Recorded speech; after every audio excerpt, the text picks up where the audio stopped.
చూస్తే ఒక ట్రాన్స్జెండర్ అనే ముసుగులో ఇంత వ్యవహారం నడిపిస్తున్నాడు శ్రీనివాస్. మీరు దీనికి సపోర్ట్ చేస్తున్నారా? ఏంటి అసలు మీ ట్రాన్స్జెండర్ కమ్యూనిటీ ఏం మాట్లాడుతుంది?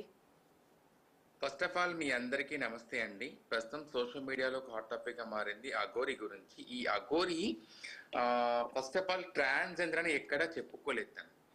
ఒకటి తర్వాత వచ్చేసి తన అవయవాలు ఏవైతే ఉందో తను అమ్మవారికి అంకితం చేశాను అని చెప్పేసి అన్నాడు తప్ప తను ట్రాన్స్జెండర్ అని చెప్పేసి మా దాంట్లో ఎక్కడ కూడా లేడు తను. అండ్ మా దగ్గరికి రాలేదు, మాతో మాట్లాడలేదు, మాతో ఏ మీటింగ్లు తను ఎక్కడికి రాలేదు. అండ్ ఇంకొక విషయము, మాకు కిందర్ అకాడమీస్ అని కొన్ని ఉంటాయండి. మాకు పక్క స్టేట్లలో మాకు అకాడమీస్ ఉంటాయి, కిందర్ అకాడమీ అని కొన్ని ఉంటాయి మాకు. ఇట్లాంటి అఘోరీలు కానీ ఎవరైనా కానీ ఉంటే దాంట్లో జాయిన్ అయి ఉండాలి కంపల్సరీ. ఒకవేళ ఉంటే కనుక మా ట్రాన్స్ మజల్లో ఉన్న అఘోరీలు ఎవరు ఉంటే దాంట్లో జాయిన్ అయి ఉంటారు దాంట్లో. కానీ అక్కడ కూడా ఎక్కడ ఈ అఘోరి అనే వ్యక్తి లేరు ఇక్కడ. సో మేము 2-3 సార్లు టచ్ అయ్యి మేము తనకు నెంబర్ తీసుకొని మేము మాట్లాడితే అసలు ట్రాన్సే కాదు, నేను ట్రాన్స్జెండర్నే కాదు అని చెప్పన్న వ్యక్తి ట్రాన్స్జెండర్స్ ఎలా సపోర్ట్ చేస్తారు అనుకున్నారు తనకి? అసలు బాడీకి మాకు ఎలాంటి సంబంధం లేదు అసలు మాకు. రైట్ రైట్ అంటే ఇప్పుడు ట్రాన్స్జెండరా కాదా సరే ఓకే, మీరు క్లారిటీ ఇచ్చారు. వాళ్ళు మాట్లాడేది వేరేలా ఉంది. 1 by 1 ఇంతమంది అమ్మాయిలు పెళ్లి చేసుకుంటున్నారు కదా స్నేహ గారు. మేడం నేను ఒక మాట చెప్తాను ఇక్కడ. అఘోరి అసలు అఘోరి అంటే ఎలా ఉంటారు, అసలు అఘోరి తత్వం ఎలా ఉంటుంది, అఘోరికి ఉన్న లక్షణాలు అంటే సాక్షాత్తు అర్ధనారీశ్వర రూపంలో ఉన్న మేమెక్కడ తను అఘోరి తత్వం తీసుకుని తను ఎక్కడ తను మాతో పోల్చుకోవడం ఎక్కడ? అసలు తను ట్రాన్స్జెండర్ అని చెప్తున్నారు.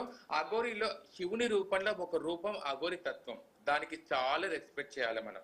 ఆ అఘోరి తత్వానికి తను చేసే విధానానికి ఎందుకు సొసైటీలో ఇంతగానో సపోర్ట్ చేస్తున్నా నాకు అసలు అర్థం కావట్లేదు.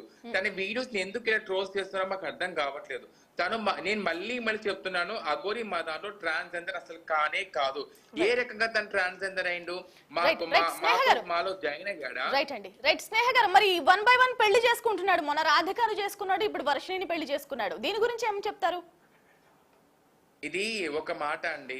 నేను ఇప్పుడు తను పెళ్లి చేసుకున్నందుకు ఎందుకు చేసుకున్నాడు అని చెప్పి మేము ప్రశ్నించాము. హిందూ సనాతన ధర్మం కోసం నేను బయటకు వచ్చాను, ఆడపిల్లకు అన్యాయం జరిగితే నేను అక్కడ ఉంటాను అని వచ్చిన వ్యక్తి ఇలా చేయడం పట్ల ఈ సొసైటీ ఏం సమాధానం చెప్తుంది అనేది నేను చూస్తాను ఇప్పుడు. యాజ్ ఒక ట్రాన్స్జెండర్ పర్సన్ గా నేను ఇప్పుడు చూస్తాను. ఎందుకంటే మా ట్రాన్స్జెండర్ లో దీపు అనే అమ్మాయి చనిపోయినప్పుడు ఏ ఒక్కరు కూడా టెలికాస్ట్ చేయలేదు. ఏ ఛానల్లో కూడా ఒక బాడీని ముక్కలుగా నరికేసి పలానా చోట్ల పడేసినప్పుడు ఏ సంఘాలు రాలేదు, ఎక్కడికి ఎవరికి మాకు సపోర్ట్ చేయలేదు. కానీ అఘోరి పెళ్లి చేసుకొని ఇలాంటివి చేసినప్పుడు ఇన్ని విధాలుగా వాడి గురించి ట్రోల్స్ చేయడము, ఇవి ఏమవసరం, జనాలకు ఏమవసరం? అసలు వాడి గురించి మనం పట్టించుకోవద్దు. వాడిని వెంటనే మనం అందరం కూడా ఒకటే. మనం ఏం చేయాలి? సనాతన ధర్మం కోసం వాడు తప్పుగా మాట్లాడిండు. వాడు అమ్మాయిలకి అన్యాయం జరిగిన చోట నేను ఉంటాను అని చెప్పన్న వ్యక్తి అదే వాళ్ళ కుటుంబానికి మోసం చేసి అమ్మాయిని తీసుకెళ్లి పెళ్లి చేసుకొని చాలా దారుణమైన తప్పు పని చేశాడు. సో ఇమీడియట్ గా వాళ్ళ కుటుంబం సపోర్ట్ తీసుకుని వాడి మీద కేసు బుక్ చేయాలి, వాడిని ఎఫ్ఐఆర్ ఫైల్ చేసి వాడిని ఎంబడి వాడిని జైల్లో వేయాలి. ఇలాంటి వాళ్ళ వల్ల నిజంగా చెప్తున్నాను, బయట సనాతన ధర్మం కోసం పోరాట చేసే వాళ్ళ యొక్క దాని మీదంతా కూడా అదైపోతుంది. ఎందుకంటే మనము సనాతన ధర్మం కోసం ఎంతో పోరాటాలు చేస్తూ నిజంగా డైల్యూట్ అయిపోతున్నాయి, వాళ్ళు చేసే పని కూడా వేస్ట్ అయిపోతుంది. రైట్, మళ్ళీ మాట్లాడదాం స్నేహ గారు, అలాగే లైన్ లో ఉండండి. రైట్ రోజా గారు, అంటే దీంట్లో చాలా ఇన్వాల్వ్ అయి ఉన్నాయని అంటున్నారంటే వాళ్ళ పేరెంట్స్ కి 3 కోట్లు ఇచ్చాడు, ఇదొకటి వ్యవహారం అయితే వాళ్ళ పేరెంట్సే వర్షిణిని అమ్మేశారు. రాధికను ముందే పెళ్లి చేసుకున్నాడని వర్షిణికి తెలుసు అని, రాధికను పెళ్లి చేసుకున్నాడని ఇతను అబద్ధం చెప్పాడని చాలా ఉన్నాయి. అసలు ఈ నాగసాధు అయితే ఎవరైతే శ్రీనివాస్ ఉన్నాడో అసలు రాధిక నేను పెళ్లి చేసుకోలేదు, హెల్ప్ చేస్తానని మాట్లాడానని చాలా ట్రాన్సాక్షన్ జరిగి అవన్నీ కూడా చూపించారు. అసలు సైకలాజికల్ గా ఇదంతా ఒక ట్రాపా, లేదంటే ఏదో చేద్దామని వచ్చి ఈ ట్రాప్ లో మునిగిపోయాడా, ఏంటంటారు? అసలు ఇప్పుడు మనం మాట్లాడిన ఇద్దరు తోటి కూడా చూస్తే కూడా తన గురించి చెప్పుకుంటున్న ఐడెంటిటీయే తప్పు. నెంబర్ 1, తను ఏదైతే సనాతన ధర్మం అని చెప్పి వచ్చాడో ఆ ప్రిన్సిపల్కి కూడా అగేన్స్ట్గా ఉన్నాడు. నెక్స్ట్ తను నమ్మానన్న ప్రిన్సిపల్స్ తప్పే, తన ఐడెంటిటీనే తప్పు. సో ఇంకా అలాంటి వ్యక్తి ఏ పని చేసినా తప్పుగానే ఉంటుంది ఆబ్వియస్లీ.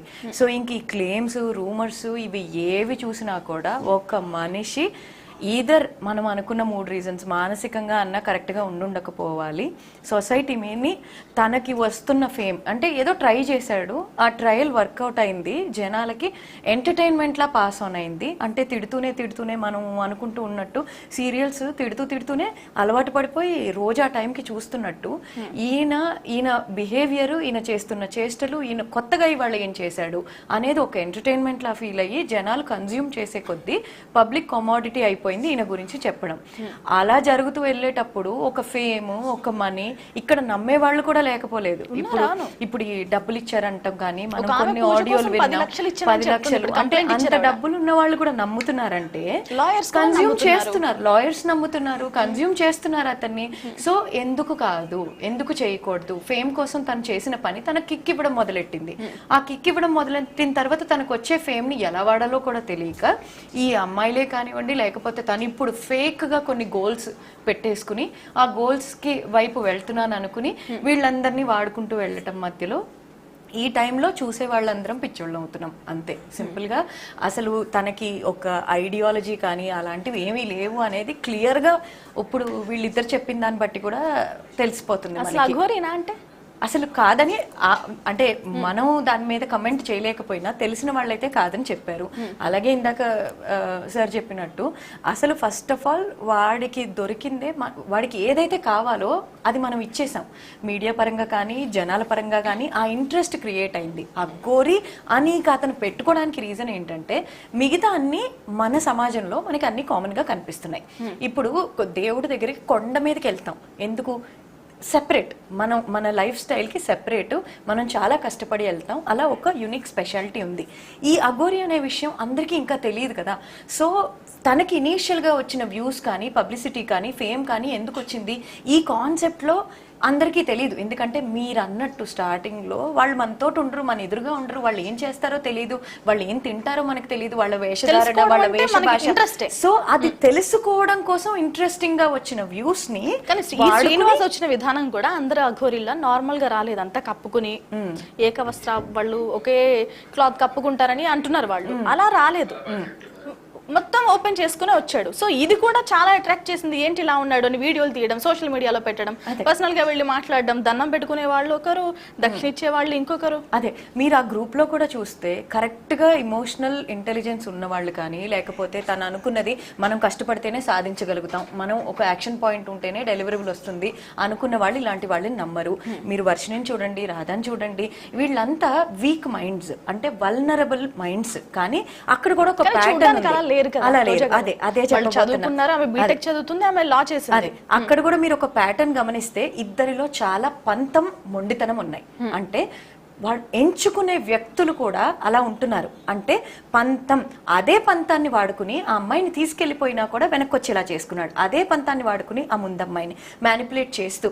కానీ ఇక్కడ పప్పులో కాలు ఎక్కడేస్తున్నాడు అంటే ఇవి 2 డిఫరెంట్ ప్యాకేజెస్ అండి. మనం సైకాలజీ పరంగా కూడా చూసినా కూడా ఒక వ్యక్తి పంతం అంటే అగ్గితో సమానం అనుకోండి. ప్రతి వ్యక్తి కూడా ఒక అగ్గిపుల్లతో సమానం.